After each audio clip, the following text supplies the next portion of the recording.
কিভাবে আঁকড়ে ধরে রাখতে হয় সে বিশেষ কৌশল হয়তো আমার জানা নেই। আমি শিখিনি কিভাবে জোর করে কাউকে আটকে রাখতে হয় কিংবা মায়ার বাঁধনে কাউকে বন্দি করতে হয়।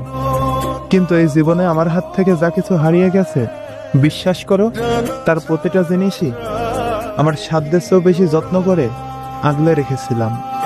আসলে সব বিচ্ছেদ তো আর অবহেলার কারণে হয় না, কিছু বিচ্ছেদ ঘটে অতিরিক্ত মায়ার কারণে, অতিরিক্ত ভালোবাসার ভার সইতে না পেরে।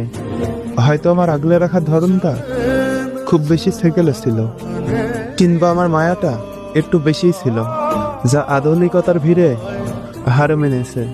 আজও যখন পিছনে ফিরে তাকাই দেখে হাত দুটো শূন্য, কিন্তু আমার হৃদয়ের এক গহীন কোণে সেই হারিয়ে ফেলা মানুষগুলো আর ধুলো পড়া স্মৃতিগুলো আজও ঠিক আগের মতোই সতেজ, আজ যত্ন করে সাজানো আছে।